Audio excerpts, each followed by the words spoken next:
یو ځای کې اور بلیږي. نو حضرت عمر صاحب راته وویل چې راځه دغه اور ځای ته ورسو، کیدای شي دا څه غله وي یا څوک وي چې معلومات یې وکړو. چې ورغلو هلته چې اور بلیږي، هلته یوه ښځه ناسته ده. دغه ښځې سره خپل بچیان ورسره دي، واړه واړه بچیان دي.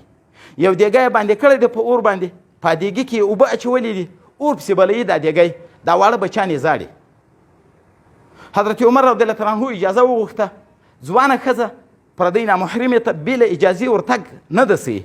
د ضرورت په بنیاد چې اجازه وکړي نو سړی نږدې ورسي، د ضرورت پوښتنه وکړي. اجازه یې ځینې وغوښته، نږدې ورغی. چې ورغی پوښتنه ځینې کوي دا بچیان دې ولې زاړي؟ دا ورته وایي بچیان مې وږي دي، له لوږې زاړي.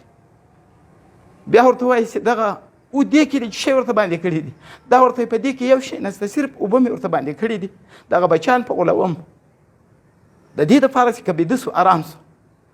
او بیا بالمقابل حضرت عمر صاحب ته وایي چې زما او د حضرت عمر په منځ کې به الله تعالی په ورځ د قیامت فیصله کوي چې دی خلیفه اسلام ده او زما د بچیانو پوښتنه نه کوي، زما بچیان یتیمان په دغه لوږه کې دي. دا د ده غلام وایي حضرت عمر صاحب ورته وزړل او بیا په زړه کې ورته وویل چې په تا دې الله رحم وکړي، ستا په بچیانو حضرت عمر څه خبر ده چې په دې دښته کې پراته دي. دا ورته وایي چې ولې حضرت عمر خو خلیفه اسلام ده، خلیفه اسلام خو به د هرې کونډې د یتیم او د غریب پوښتنه کوي.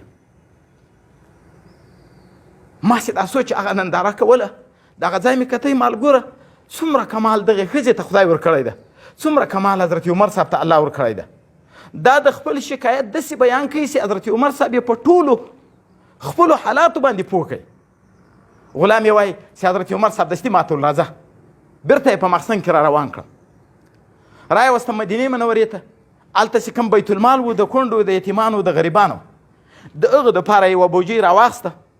په دغه کې یې ښه ډېر اوړه واچول، څه یې وازده پکې واچوله، څه یې خجورې پکې واچولې، څه یې کالي و کپړې پکې واچولې، او یو څه اندازې دراهم هم راواخیسته، غوټه یې کړو، دا هم پکې کېښو. خو دا یوه بوجۍ یې ښه ډکه کړه. او بیا یې ما ته وویل، دا غلام یې وایي ما ته یې وویل چې دا راجګ کړه چې زه په شا کړم.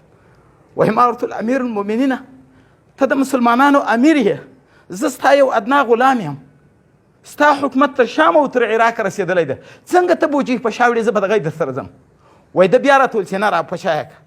وایي ما بیا اصرار وکړی، ده بیا راته ویل، آخر کې راته ویل چې دا بوجۍ به په قیامت کې زه وړم، زه امیر د مسلمانانو یم، له ما به الله پوښتنه کوي.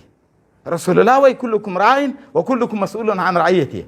هر یو په تاسې کې شپون د له هره شپانه به د خپلې رمې پوښتنه کېږي.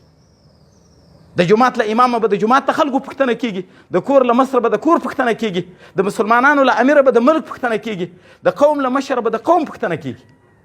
نو دا غلام یې وایي ما ورته وویل، 3 واره مې ورته وویل، وایي ده راته ویل چې نه دا به ما ته ته را په شا کوې. وایي بیا مې دا بوجۍ راواخیسته، د ده مبارک په شا مې کېښو، حضرت عمر صاحب بوجۍ په شا کړه. زه شاته روان یم، دی مخته روان ده، او ډېر په تیزي باندې لاړی، هغه ځای ته ځان ورسوئ. کله چې هلته ورغی بیا په خپله ورته کېنستی، له دغه بوجۍ یې څه اوړه، څه وازده، څه خجورې راواخیستې، سره ګډ یې کړو، او یو دیګی یې په اور کېښوی، په دا دیګي کې یې واچول، خپله ورته کېنستی، اور یې پسې بل کړئ. اوس هغه ښځې ته نه وایي چې دا اور ته پسې بل کړئ یا درته پاخه کړه، اور یې پسې بل کړئ، حتی یوه شیره حلوا غوندې چې شی ورته تیار کړئ. بیا دغه حلوا او شیره ورکړه دا ښځې ته چې دا اوس په دا بچیانو وخوره. هغې راواخیستو، په خپلو بچیانو باندې یې وخوړو، بچیان یې ماړه سو.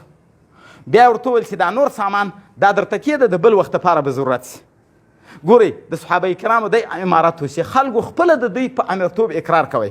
وایي دا ښځې ورته وویل چې الله تعالی دې تا ته جزای خیر درکړي، کاشکې د حضرت عمر په ځای باندې ته خلیفه اسلام وای، دا خو یې نه پېژنې. دا صحابي وایي ده دلته هم دا ځان نه ورښوی چې دا زغیره نه شي. وایي ورته ویې ویل چې سبا که د خلیفه اسلام دفتر ته رالې، د حضرت عمر دفتر ته، ما به هم هلته ووینې. بیا دغه اسلم وایي ده راته وویل چې دلته لږ راتېر سو، وایي راته ویل چې دلته لږ کښېنه. وایي څه ساعت کوي کېناستو، وروسته راجګ سوی.